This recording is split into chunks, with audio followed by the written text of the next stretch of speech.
More than 20 years ago, three friends started out with just one goal, to be the greatest band ever. Tonight on Behind the Band 2010, the story of Shasta Mcnasty. What would I say about Shasta Mcnasty? I would have to say they redefined popular music as we know it. Well, the thing about Shasta Mcnasty was we really were the first black and white hip-hop band. Well, Shasta Mcnasty was never about selling records, you understand? See, we were all about the music, you know? Yeah, you take the Beastie Boys. They were white, and they were hip-hop, but they didn't have a black guy. Shasta Mcnasty was about sharing our vision with the world. That's where the whole coming at you part came in. And then you take Cypress Hill. They had a white guy, right? They were hip-hop, and then the rest of the guys were... black. This is the story of three guys from a Chicago suburb who became unlikely American heroes when Behind the Band 2010 returns.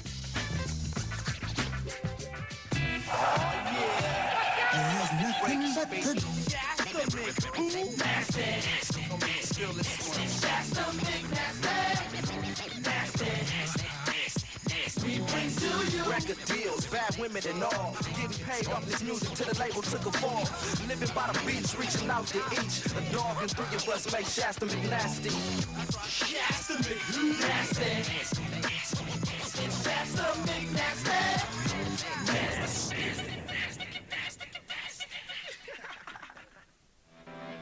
Welcome back to Behind the Band 2010 as it looks back at the impact of Shasta Mcnasty. Dennis Cleaver and Scott Whitley first became friends at Aurora Elementary School in Chicago. Well, I met Scott in the 3rd grade after I transferred from St. Finbar's. Dennis got kicked out of Catholic school. Apparently he did not play well with others. So Mrs. Graham asked me to be his special buddy. She just thought I'd be a good influence on him. An unlikely friendship was soon forged between the two boys. You know, Scott used to always want to hang out at my place after school. I did not allow Dennis into our home. Growing up in the dawn of MTV, watching such bands as the Beastie Boys and Run DMC, it was only a matter of time before the boys would form their own band. You know, we practiced every day after school, and we were starting to get pretty good, you know, but we were still just kind of missing something intangible. They ain't had no rhythm. They couldn't write lyrics. Dennis, the dumbass, was playing drums with one stick. And style, forget about it. One time in middle school, they showed up with their clothes on backwards, talking about the white crisscross. Crisscross was very popular. We got our asses kicked. Because we had our pants on backwards, we got kicked in the nuts. Rand filled in the gap that the band had been missing. He gave them a sense of style and rhythm. Oh, yeah, I like Rando. He's a very good boy. Not like Dennis. He was a pervert. It was always about, like, touching the other kids. After several attempts, the three friends graduated high school and headed for Los Angeles.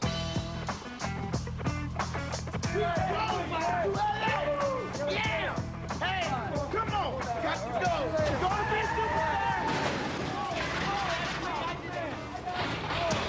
So we made it to L.A. We only had enough money to stay at the youth hostel. We did what every other musician does when they're out of money. I told him to forget it. He's not gonna get no money. You wanna be a bigger shot and run to L.A. with Dennis, then that's what you get. I sent him cannoli. Didn't want him to starve. This was a rough time for the guys. Their music career had yet to take hold. Their money was about to run out. But one bright spot in all of this, for Scott at least, was the girl next door. That's when Diana and I first met. Yeah, we started hanging out and then we became best friends. That's right, she's my baby. The guys were about ready to give up when Red managed to talk the owner of this popular LA hangout into letting them play for $50 a night. Although it wasn't much, the money allowed them to remain in Los Angeles. Things were about to turn around for the threesome.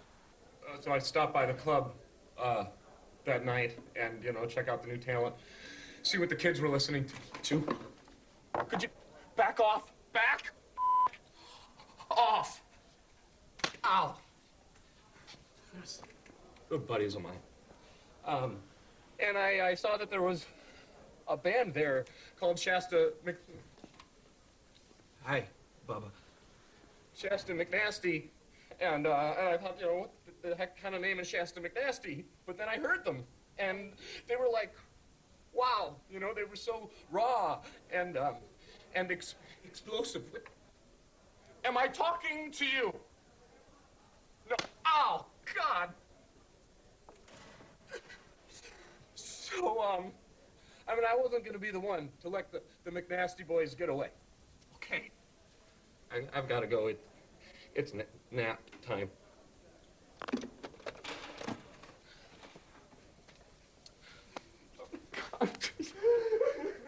Oh, man, we got the break we was looking for. We was on our way. Yeah, we got $10,000 up front. Shasta finally made it. Or so you thought.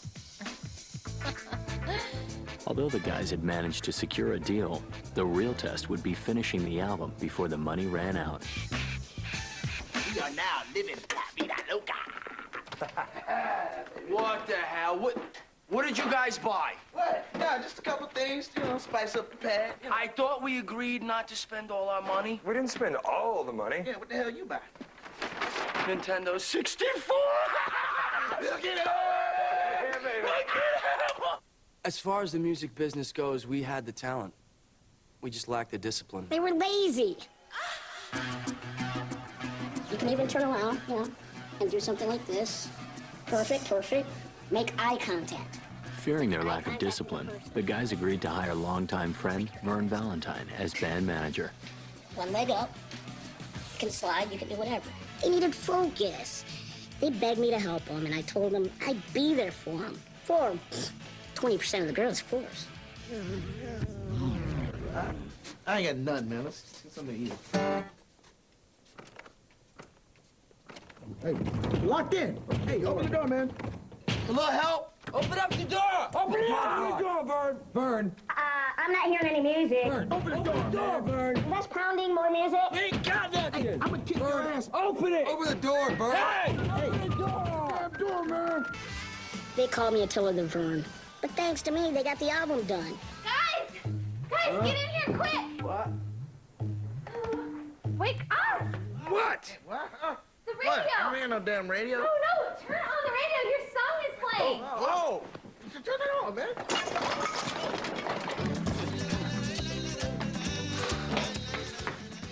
It's no other song. Oh, of course it's not, idiot.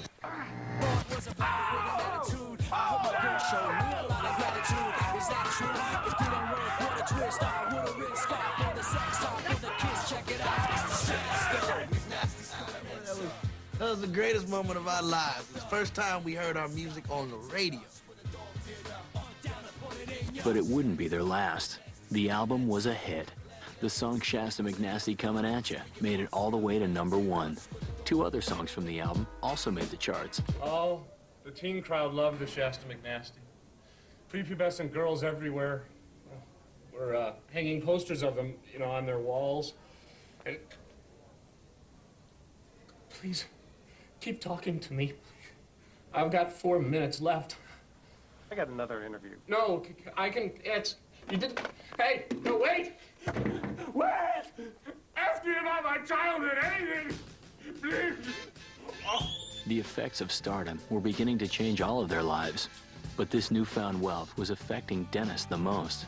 A mansion, new cars, wild parties, all the trappings of success. But he was about to experience the dark side of fame.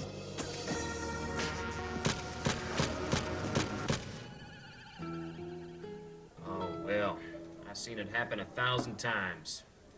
Guys get a little taste of success, start spending all the money. Ladies start coming around, they start experimenting. Drugs? What drugs? There were no drugs. I thought we agreed no questions about the drugs. You're not rolling, are you? Shut it off! That's it.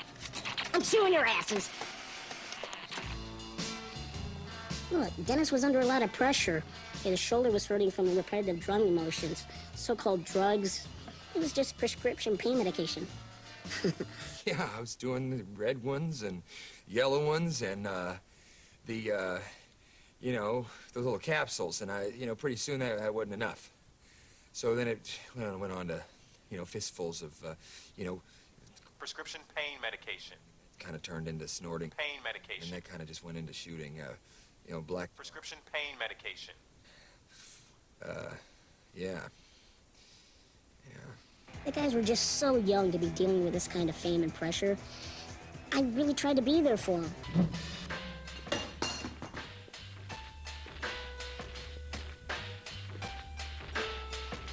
So you were born in '62, which makes you 40? Okay. Even with the chaos in their personal lives, capped by the indictment of their record producer, the guys managed to release their second album, Ain't Nothing Like a Shasta Mcnasty, that same year. Mean, I'm bad guy. Can we do that one again? Get out! Critics said that the album was a bad carbon copy of their first. It didn't matter to the fans. The album eventually sold enough to earn the band a gold record. When Behind the Band 2010 returns, we'll see how success tore apart the band as Scott flirts with a solo career and Dennis falls deeper into the grips of addiction.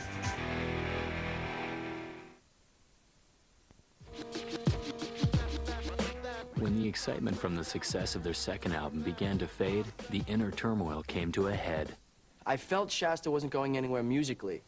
We'd stopped growing as a band, and Diana had some great ideas that pushed the envelope. Yeah, one of the things I was focusing on was wardrobe. You know, I had this great idea for matching costumes. Yeah, they got a word for matching clothes. Uniforms! I mean, and who the hell was she to start making decisions for the band?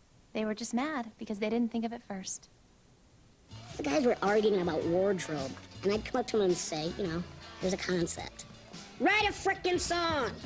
Oh, man, it was really weird. It's like once we hit it big, things really started falling apart. Hey, Tito, how you turn this damn thing off? Dennis's battle with prescription pain medication had reached epidemic proportions, as we can witness from this actual 911 call.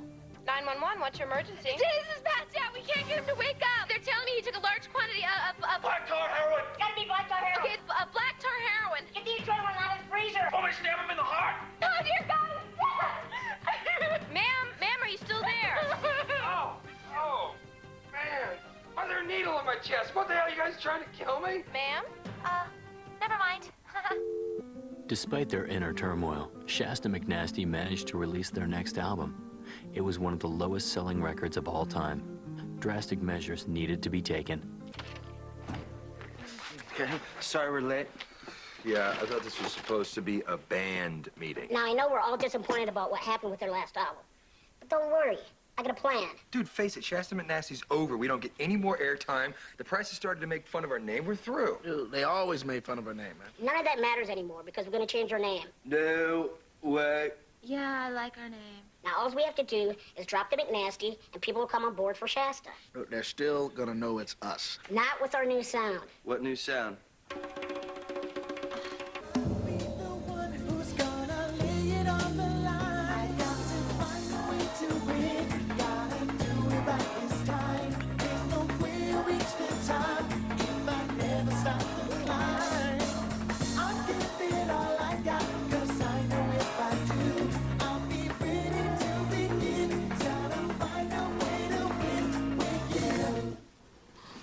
Oh, hell no, I can't do it. This ain't right. Trust me, boy bands are huge right now, Todd. My name's Rand. It's not what Tiger Beat says. Stupid, stupid, stupid. The new look didn't mean new success. Things were growing out of control. So, our next album bombed. I mean, and not only was I feeling like I was losing the band, but I was starting to lose my friends, too. I mean, Dennis started freebasing. Prescription pain medication. And even worse, Scott started thinking he was creative. I felt like I was outgrowing the band. Yeah, you know, Scott and I, we had started doing some of our own creative things, and looking back on it, I could see how the other guys could be threatened.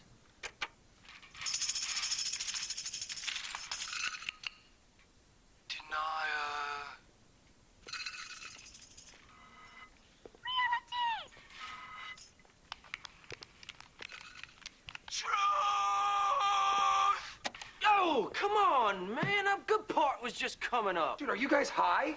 It's like music noir. No, it's like music sucks. Karma's a boomerang. Where'd you get off? Are you happy that you hurt the girl's feelings now? Huh? I don't know if happy's the word for it, but I certainly feel better.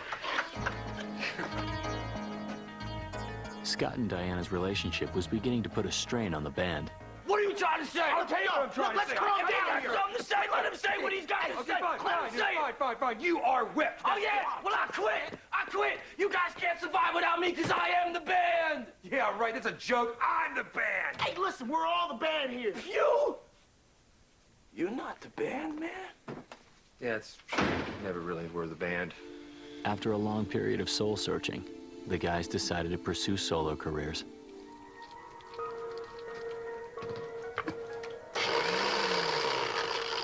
Rainforest. Progress. Oxygen. Industry. Dolphins. Lunch. At least he wasn't playing with that Dennis anymore. When their solo careers failed miserably, Scott and Diana decided to take a spiritual journey to Tibet to recenter themselves. Dennis decided to get off prescription medicine and went to Amsterdam, where he no longer needed a prescription. Something was about to change the fortunes of the band once again. And then Wasad called. I get one phone call a week.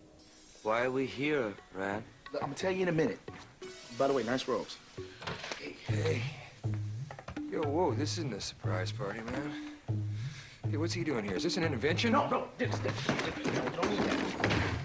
You guys aren't gonna believe this. Check this out. Vic just called, all right? Apparently, there was a prison break, and one of the guys escaped to the Czech Republic with our last CD.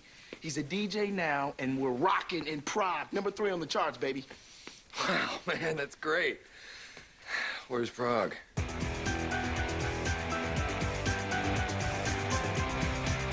So, check it out. World Noise Records wants to sponsor a Shasta Mcnasty tour. Are y'all down? Yeah. Well, we were getting sick of India, Yeah. and I'd like to wear pants again. There you go.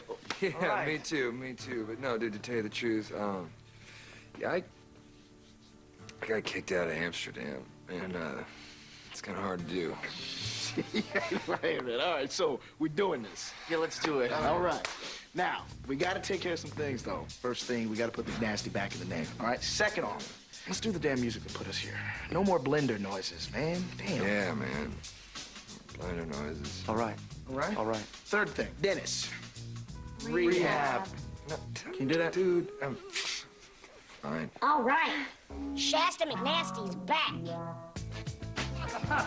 His knees, Berliners.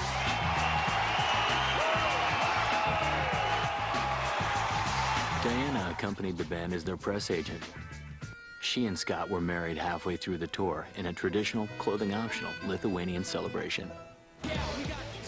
For the next 3 years, Shasta McNasty toured Europe and sold thousands of records. Well, after we got back from Europe, the band decided to take a little break, and the money from the tour really allowed us to pursue other interests. Dennis now pursues his first love, puppetry. I've always loved puppets. Yes, you have. The fluidity and the form and the storytelling. Not to mention the fantasy aspect. Yeah, you can really get swept away with it. Yeah, you sure can. I do.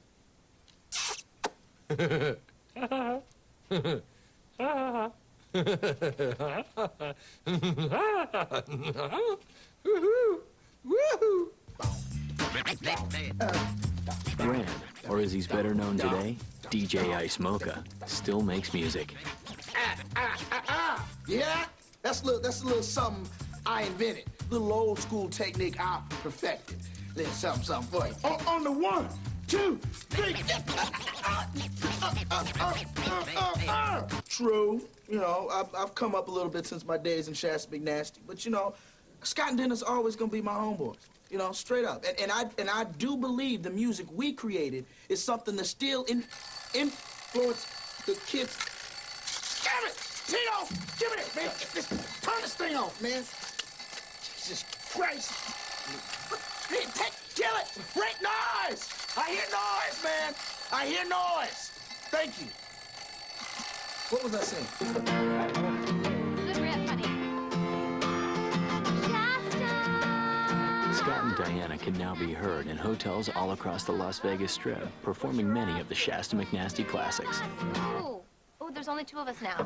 Peace. Ooh, you know what? When we perform, we do a lot of new stuff, mostly. But we get a lot of requests for the old Shasta McNasty hits. And at first, you know, I felt a little bit weird about singing the old songs, but Dennis and Rand both said it was good we were keeping them alive, huh?